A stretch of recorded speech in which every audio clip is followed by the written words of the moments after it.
पंढरपूरचे इतिहास अभ्यासक धनंजय रानडे आता आपल्याबरोबर आहेत. काय सांगताल, मंदिराचं जतन आणि संवर्धनाचं काम सुरू आहे, तुम्ही बघताय काम बऱ्यापैकी झालेलं आहे. कशा पद्धतीनं कुठला हा भाग आहे मंदिरातला? हा मंदिराचा विठ्ठलाच्या गाभाऱ्याचा भाग आहे. संपूर्ण विठ्ठल मंदिर जर आपण बघितलं तर त्याचं बहुतेक काम पेशवाईत झालेलं आहे. पूर्वीचं मंदिर आता शिल्लक नाही. म्हणजे 12व्या-13व्या शतकात ज्ञानेश्वर माऊलींच्या वेळेस जे मंदिर होतं ते मंदिर काय असत नाही आता. पण हा गाभारा जर बघितला तर हे शेषशाही मूर्ती आणि कडेचं जे शिल्पकोष्ठ आहे त्याच्या कडेची नक्षी जर बघितली तर तुम्हाला क्लिअर जाणवेल की हे विजयनगर साम्राज्य जे होतं त्यांच्या कामाचा याच्यावर ठसा दिसतो. हा आणि नामदेव पायरी ती 12व्या शतकातली, बाकीचा हा सगळा भाग आहे हा पेशवाईमध्ये उभारलेला आहे. तर हे जे गोष्टी ती आता स्वच्छ झाल्या. पैरू रंगाची फुटं चढली होती, वायरिंगचं बंडल होतं, ती सगळी गेली आहे. त्यामुळं आता उठून दिसायला लागले की हा देवळातला सगळ्यात जुना भाग आहे. हे आता सरळ दिसतंय आणि काम हे होणं आवश्यक होतं, कारण अननेसेसरी बर्डन स्लॅबचं वगैरे बरं चालू होतं. देवळाचं संवर्धन करतात, फार चांगली गोष्ट आहे. आता जे पायऱ्या किंवा भुयार निघालं आहे ते लोकांना पंढरपूरच्या माहीत होतं की या भागात पायऱ्या आहेत खाली म्हणून. कुणी गेलेलं ऐकवत नाही आहे 100-125 वर्षामध्ये.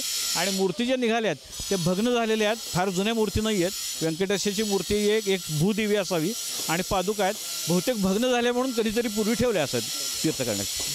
नामदेव जो वरचा भाग आहे तो नवीन दिसतोय, तो देखील काढणं अपेक्षित आहे. मूळ देवळाचा नगारखाना जो होता तो आज दिसतच नाही.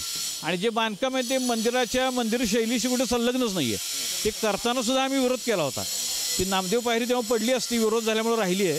तर नामदेव पायरीच्या 2 बाजूला होयसाळ यादवांच्या काळातले अत्यंत छान शिल्प आहेत. त्याच्याशिवाय 2 व्याल आहेत, स्त्री आणि पुरुष. तर हे सगळं इतिहास अभ्यासकांना किंवा भाविकांना बघायला मिळावं. ते मोठं बांधून ठेवलं त्यामुळे तिकडून प्रवेशच नाही आता. तर देवळातला सगळ्यात जुना भाग हा गाभारा आणि नामदेव पायरी हा आहे, हे लोकांना समजलं पाहिजे. कितव्या शतकातलं विठ्ठलाचं मंदिर असावं? विठ्ठलाचा हा जो गाभारा आहे हा साधारण 12-13व्या शतक. नामदेव पायरी तेवढीच आहे, बाकीचं सगळं देऊळ पेशवाईमधलं आहे. आता हे जे काम जे चालू आपण बघताय आहे हे कवडे सरदार होते गोरसळ्याचे, त्यांनी बांधलेलं आहे लक्ष्मीचं देऊळ. आणि त्याच्यावरती मूर्ती दिसते आहे ती सखाराम महाराज आंबेडकरांची समोर.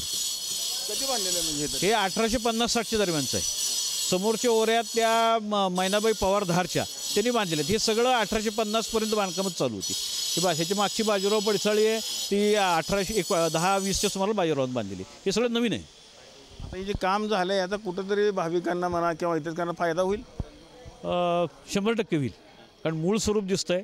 फक्त त्यांनी एक केलं ते पूर्वी चांदीचे दरवाजे वैभव जे होतं ती पुन्हा लावायला पाहिजे. दरवाजाची किंवा ह्याची चांदी काढण्याची आवश्यकता नव्हती. ग्रॅनाईट मंदिर समितीच लावलं तर काढलं चांगली गोष्ट आहे, किंवा अननेसेसरी बर्डन स्लॅब टाकले तर ते काढले चांगली गोष्ट आहे.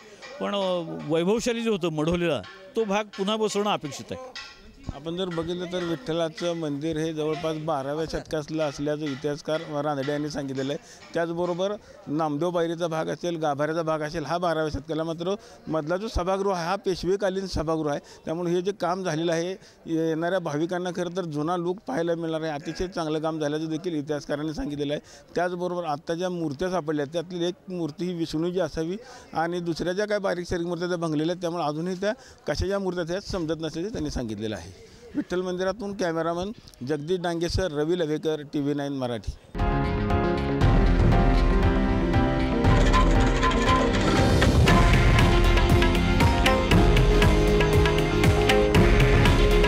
हे आहे देशातील नंबर 1 न्यूज नेटवर्क आणि आपण पाहत आहात TV9 मराठी.